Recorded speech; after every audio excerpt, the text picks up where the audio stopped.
Ang lungsod sa Valencia dili lang abunda sa natural nga kinaiyahan, apan abunda usab sa pagkaon nga lagutmon. Ug usana niini ang ube. Kabalo baka nga usa sa labing binilhong tanom diri sa Pilipinas mao ning talagsaong kulay ubhang gahom. Ila-ila si ube kinampay, ang hari sa tanang klase sa ube.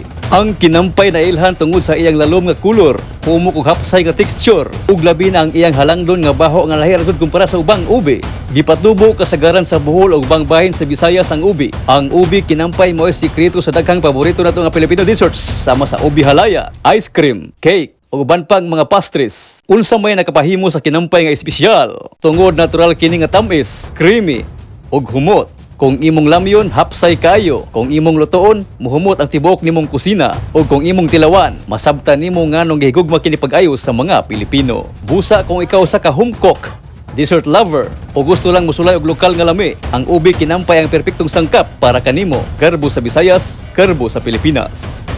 Ako si Cayetano Balispin Farmer, ubi farmer. Masuk adlaw diha ta karon sa ubihan ninong Cayetano Balispin para atong masinati ang ijang experience sa pagpananom og ube. Pilang tuig naman kasi pananom og ube.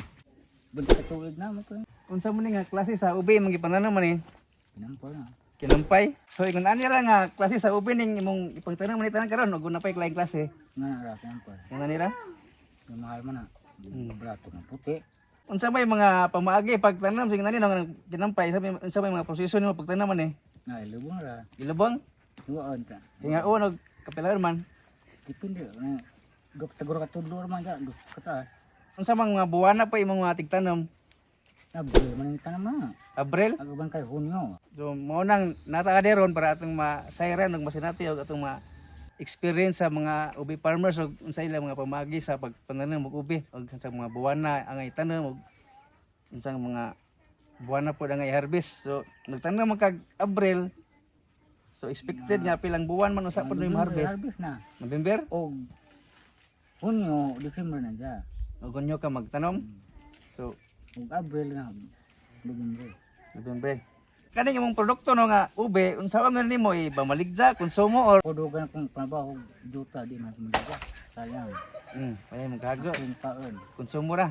Sagaran kuno na jud konsumo usay lungagon usay pud kanang utanon mas gulay-gulay agi pukusag tanom ninong Cayetano kaning kinampay nga klase sa ube kay rare ni siya rare. Ang mga mag-uuma sa ubi maampingong nagtanom og nag-ani sa kinampay, kinahanglan og bulan nga paghulat ug pagtiman aron kini motubo og maayo, pero takos kaayo ang paghulat. Ang pagtubo sa kinampay nagkinahanglan og pailob, nagkinahanglan kini og mga 8 hangtod na 10 ka bulan sa dili pang pag-ani, ug kinahanglan atimanon pag-ayo sa mga mag-uuma ang yuta og kahimtang sa klima. Ang malungtarong pagpanguma nagsiguro nga ang umaabot nga mga henerasyon magpadayon sa pagtagamtam niining binilhon nga tanom.